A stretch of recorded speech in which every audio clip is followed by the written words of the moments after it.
The Bahamas culinary team is weeks away from the Taste of the Caribbean competition. The competition puts the best chefs from the region up against each other to determine the best of the best. The Bahamas came out on top last year and are looking to repeat this year. Jimenita Swain reports. The Bahamas culinary team is ready to flex their culinary skills at a Taste of the Caribbean competition set for June. Co-manager for the team, Chef Sheldon Sweeting, now finds himself not making pastries, but instead faced with a new challenge he says he's well prepared for. All the times I've competed in the Taste of the Caribbean, I've never actually cooked. The team's always had me to do pastry. So this will be I wouldn't say it's a challenge, but not a challenge because that's what I actually do, cook. Our mandate is we decide to beat the team that won last year. It just so happened that the team is us, Bahamas. So we know what we have to do. We know what we did last year. We have to up the game and the ante so we could beat what we did last year. Our goal is to repeat. The mixologists and chefs were busy hammering out dishes and fine-tuning what they hope will be winning combinations.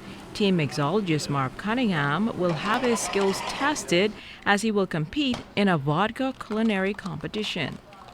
Like last year, I took a Bahamian favorite, the Kong salad, and I transformed that into a classic martini, which won the judges over. So this year, I'm just going to have to come a bit harder than that, because they're looking forward to be wowed.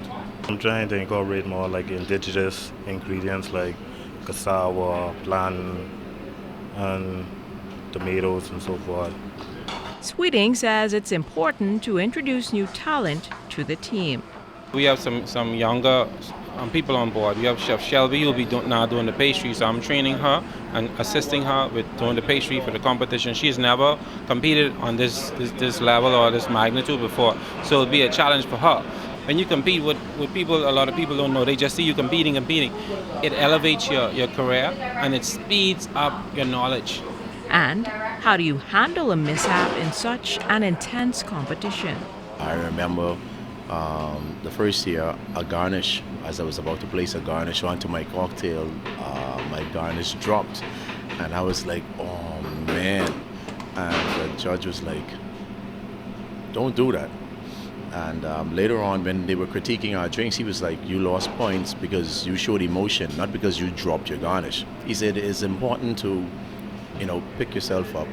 The Taste of the Islands competition is set for June 6th through 10th, so if you're available, you may want to consider flying over to Miami, Florida, and cheering Team Bahamas on. Jimenita Swain, ZNS Network News.